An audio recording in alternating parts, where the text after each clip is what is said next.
امام طحاوی رحمۃ اللہ علیہ شرح معانی الآثار میں آپ بیان کرتے ہیں کہ یہ جو نمازیں ہیں نا آپ کی، یہ نمازیں بھی یاد ہے، نمازیں بھی یاد ہے۔ اب نماز رب نے تو پڑھی نہیں، رب کی بارگاہ میں نماز ادا کی گئی، اس سے مانگا گیا، اس سے التجا کیا گیا، اسے سجدہ کیا گیا، رب نے تو یہ کام نہ کیا، تو اس کام کا نقطہ آغاز کہاں پہ ہے؟ یہ کس کی یاد ہے؟ کیوں پڑھتے ہیں نماز؟ قرآن پاک میں بار بار حکم ہے، بار حکم ہے، وَأَقِیمُوا الصَّلَاةَ وَآتُوا الزَّکَاةَ وَارْکَعُوا مَعَ الرَّاکعِینَ، نماز پڑھو، زکوٰۃ دو، رکوع کرو رکوع کرنے والے کے ساتھ، وَأَقِمِ الصَّلَاةَ لِذِکْرِی، میرا ذکر کرنا ہے تو نماز قائم کرو۔ رب کہتا ہے میری قربت کا ذریعہ ہے، عرفان ملے گا، سکون ملے گا، قرار آئے گا، ہدایت آئے گی، میری قربت ملے گی، پردے ہٹیں گے، کشف ہوگا، الہام ہوگا، مشاہدہ ہوگا، سب کچھ ہوگا نماز سے۔ نماز کے بنا کیا ہم اللہ نہیں کہہ سکتے؟ نماز کے بنا کیا ہم یا رب العالمین نہیں کہہ سکتے؟ کہہ سکتے ہیں نا۔ نمازی کو کیوں نوازا جاتا ہے؟ نمازی پر عطاؤں کی برسات کیوں ہوتی ہے؟ نمازی پر معرفت کے خزانے کیوں کھلتے ہیں؟ نمازی کے پردے کیوں ہٹتے ہیں؟ نمازی کیوں بے حجاب دیکھتا ہے؟ مولا کیا ہے نماز میں؟ نماز میں ایسا کیا ہے جو باقی عبادات میں نہیں ہے؟ روزہ رکھ لے بندہ، نماز نہ پڑھے، زکوٰۃ بھی عبادت ہے، روزہ بھی عبادت ہے، حج بھی ہے، جہاد بھی ہے، عبادت کے انداز ہے نا۔ حج بھی اسی کے لیے، جہاد بھی اسی کے لیے، روزہ بھی اسی کے لیے، پھر نماز، مولا نماز میں ایسا کیا رکھا ہے؟ یہ کس چیز کی یاد ہے؟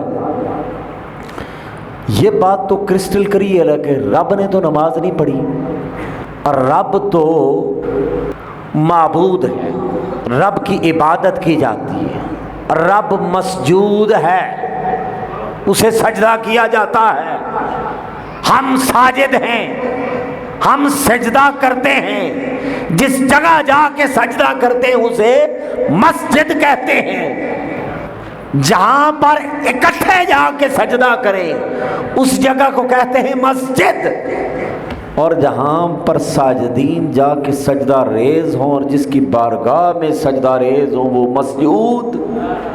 تو سجدے میں رب نے وہ کمال رکھا ہے جو باقی کہیں پہ ملتا نہیں، ایسا کیا رکھا ہے اس میں؟ نماز کا اتنا اصرار کیوں؟ یہ نقطہ شاید آپ نے سنا ہو، شاید نہ سنا ہو، لیکن جو خیرات مجھے ملی ہے نا میں وہ آپ کو بتانے لگا ہوں۔ ہو سکتا ہے بڑے بڑے علم کے موتی تلاش کرنے والی ہستیاں گزری ہیں تاریخ میں، بڑے بڑے صاحبان معرفت گزرے ہیں، صاحبان علم گزرے ہیں، ہم تو طالب علم بھی نہیں ہیں، عالم ہونا تو بڑی دور کی بات ہے، ہم تو طالب علموں کی صف میں بھی نہیں آتے، دین کے طالب علم، دین کا عالم ہونا بہت دور کی بات ہے۔ نماز بھی اصل میں یاد ہے، کس کی یاد ہے؟ امام طحاوی رحمۃ اللہ علیہ المعانی الآثار میں فرماتے ہیں کہ نماز فجر یاد ہے سیدنا آدم علیہ السلام کی، کہ جب رب نے توبہ قبول کی، اللہ نے نوازا تو شکر ادا کیا۔ تو شکر کیسے ادا کیا؟ 2 رکعت نیت کی، 2 رکعت کی، ان کے نفل، ہمارے فرض، بندے بندے میں فرق ہوا یا نہ ہوا؟ ان کے نفل ہمارے فرض، وہ حضرت آدم علیہ السلام ہیں، ہم اولاد ہیں، وہ نبی ہیں، ہم عام ہیں۔ اپنے سٹیٹس کو بھی تو سمجھو کہ ہم کیا ہیں، وہ کیا ہیں۔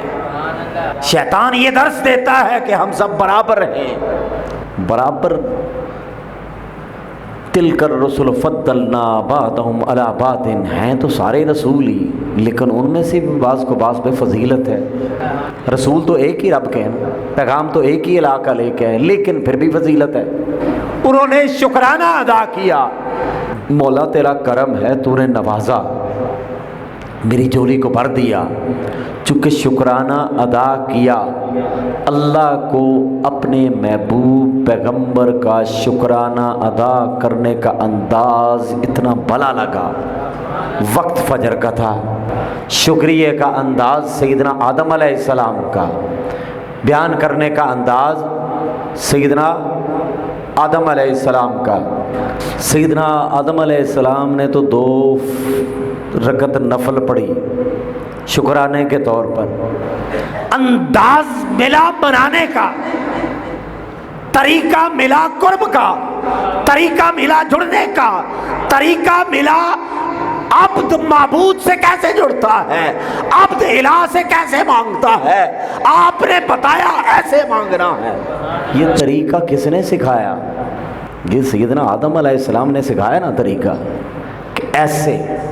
تو آپ بتاتے ہیں کہ نماز فجر یاد ہے سیدنا آدم علیہ السلام کی، تو یاد مناتے ہیں ہم کہ نہیں مناتے؟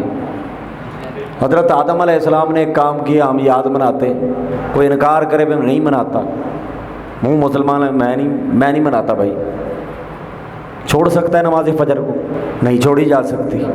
پھر نماز ظہر کے بارے میں آپ اب بتاتے ہیں کہ نماز ظہر یاد ہے سیدنا ابراہیم علیہ السلام کی، جب اللہ تعالیٰ نے بڑھاپے کی عمر میں انہیں اولاد سے نوازا۔ سیدنا اسماعیل علیہ السلام، سیدنا اسحاق علیہ السلام، جب یہ ساری دولت ملی، بیٹے ملے تو ایسے بیٹے، ایک کی نسل سے 70,000 پیغمبر، اور دوسرے بیٹے کی نسل سے امام الانبیاء، دوسرے کی نسل سے امام الانبیاء۔ سارا خزانہ ہی سمیٹ کے لے گئے، سب کچھ ہی لے گئے، نبوت کی ساری خیرات لے گئے۔ سیدنا اسحاق علیہ السلام کی اولاد سے بنی اسرائیل کے سارے پیغمبر، اور سیدنا اسماعیل علیہ السلام، حضور تاجدار کائنات کا سلسلہ نسب ادھر جا کے ملتا ہے۔ تو آپ کو جب یہ ساری نعمتیں ملیں تو آپ نے بھی شکرانہ ادا کیا۔ آپ نے 4 رکعت نیت کی۔ ہمارے لیے ظہر کے 4 فرض ہو گئے، ان کے نفل ہمارے فرض۔ فرق سمجھ میں آ رہا ہے نا؟ وہ پڑھن تے نفل، تسی پڑھو تے فرض۔ اب نماز عصر کے بارے میں آتا ہے کہ نماز عصر یاد ہے سیدنا عزیر علیہ السلام کہ آپ ایک بستی سے گزرے نا، تو وہاں پر بڑی بڑی بوسیدہ قبریں دیکھی، اور آپ نے عرض کیا مولا تو کیسے ان لوگوں کو زندہ کرے گا؟ ان کی تو ہڈیاں بھی گل گئی ہیں، یہ کیسے زندہ کرے گا؟ تو قرآن میں آیا کہ رب العالمین نے 100 سال تک ان پر موت طاری کر دی۔ کھانا بھی تھا ساتھ گدا بھی تھا۔ 100 سال کے بعد جب اٹھے اور اٹھ کے ادھر ادھر دیکھا تو دنیا بدل گئی تھی۔ ارشاد ہوتا ہے انظر الی طعامک و شرابک لم یتسنہ، دیکھ اپنے کھانے کی طرف اور اپنے پینے کی طرف، لم یتسنہ وہ تو خراب نہیں، دیکھ گدے کی طرف، اس کی ہڈیاں بھی گل گئی ہیں۔ تو پھر رب نے گدے کو زندہ کر کے بتایا کہ کیسے ہڈیوں کے ساتھ گوشت جڑتا ہے۔ جب یہ سارا کچھ ملا نا انہیں، تو اس کے بعد اللہ کی بارگاہ میں شکرانے کے طور پر 4 رکعت آپ نے بھی ادا کی۔ ان کے یہ نوافل تھے۔ اب نماز مغرب کے بارے میں آتا ہے کہ ایک روایت میں ہے کہ حضرت داؤد علیہ السلام کی یاد ہے، اور ایک روایت میں ہے کہ حضرت ایوب علیہ السلام کی یاد ہے۔ حضرت ایوب علیہ السلام، آپ کو جب بیماری سے شفا یابی ہوئی، کیونکہ بیماری اس قدر طوالت اختیار کر دی کہ جسد اقدس کے اندر کیڑے پڑ گئے تھے، اور کیڑے جسم سے اگر کوئی نیچے گرتا تھا تو اسے اٹھا کے اوپر رکھ دیتے تھے۔ یہ لوگ سمجھ سے باہر ہوتے ہیں۔ پوچھا سرکار کیوں کر رہے ہیں ایسا؟ اس کیڑے کو میرے رب نے بھیجا ہے، اس کا حق ہے میرے جسم پہ، کھائے مجھے، کاٹے مجھے۔ تو جب شفا یابی ہوئی، نیت 4 کی، وقت مغرب کا تھا، 4 ہی رکعت کی نیت کی، اللہ کی بارگاہ میں سجدہ شکر ادا کرنے کے لیے 4 تک نہ پہنچے، کمزوری زیادہ تھی، بیماری تھی، 3 کے بعد سلام پھیر دیا۔ مغرب کی 3 رکعت ہو گئی، 3 رکعت کے بعد نماز پھیر دیا۔ اور کوئی فرض ہے 3 کسی نماز کے؟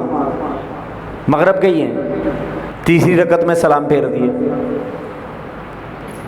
نماز عشاء کے بارے میں آتا ہے کہ نماز عشاء سب سے پہلے حضور تاجدار کائنات حضرت محمد مصطفیٰ صلی اللہ علیہ وآلہ وسلم نے ادا کی۔ تو دیکھیں،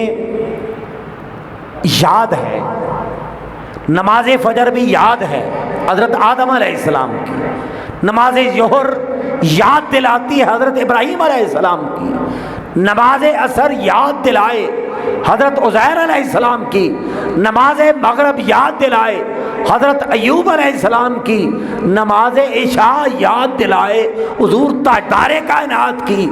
یہ ہم جا کس طرف رہے ہیں؟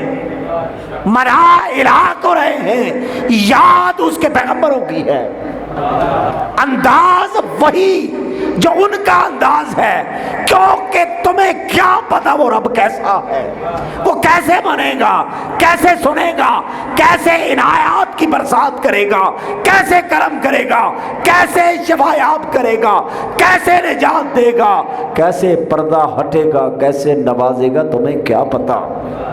نہیں نہ پتا تو بس انداز اپنا لو پیغمبروں کا۔ تو حضرت آدم علیہ السلام کی یاد منائی فجر کے وقت کی نہیں منائی؟ ظہر کے وقت حضرت ابراہیم علیہ السلام کی یاد منا رہے ہیں، عصر کو حضرت عزیر علیہ السلام کی، مغرب کو حضرت ایوب علیہ السلام کی، عشاء کو حضور تاجدار کائنات کی۔